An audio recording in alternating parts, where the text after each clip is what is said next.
यहाँ वक्त ठहरता है और रूहें बोलती हैं। आप देख रहे हैं कहानी स्टॉप। नाम का एक फोटोग्राफर फोटोग्राफी करने किसी गांव में जाता है।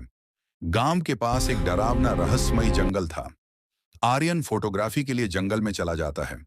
जब वह जंगल के बीच पहुंचता है, तब तक वह रास्ता भटक जाता है। गांव वालों ने उसे चेताया था कि इस जंगल में एक शापित आत्मा रहती है, जो खोए हुए लोगों को अपनी ओर खींचती है। सूरज ढल चुका था और आर्यन घने जंगल में भटक चुका था। उसका कैमरा, जो कभी सुकून देता था, अब बोझ लगने लगा। आर्यन मन में, क्या ये रास्ता कभी खत्म होगा? मैं कहां आ गया? हल्की तभी उसे दूर एक पुरानी झोपड़ी दिखाई दी। रोशनी की एक किरण देख आर्यन को उम्मीद जगी। आर्यन धीरे से, शायद यहाँ कोई हो, रात यहीं काटनी होगी। झोपड़ी के पास से आती एक अजीब धीमी आवाज। लेकिन जैसे ही वह झोपड़ी के पास पहुंचा, उसे फिर से कुछ सुनाई दिया, जैसे कोई उसे पुकार रहा हो या फिर डरा रहा हो। तब उसे गांव के बुजुर्ग की बातें याद आती हैं। बुजुर्ग ने चेताया था, बेटा, उस जंगल में मत जाना।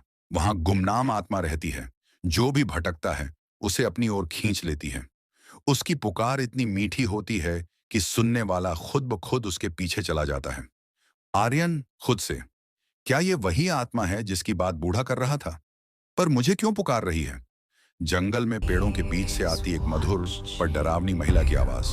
आवाज, आर्यन, यहां आओ, मेरी तरफ आओ, तुम थक गए हो, मैं तुम्हें रास्ता दिखाऊंगी।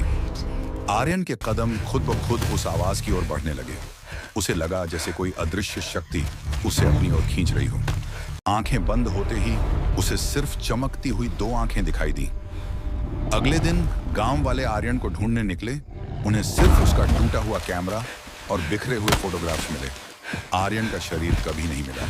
कहते हैं, आज भी उस जंगल से रात को कोई पुकारता है, जो हर भटकते हुए मुसाफिर को अपनी ओर खींच लेता है। ऐसी ही और रहस्यमयी कहानियों के लिए कहानी स्टॉप को सब्सक्राइब जरूर करें।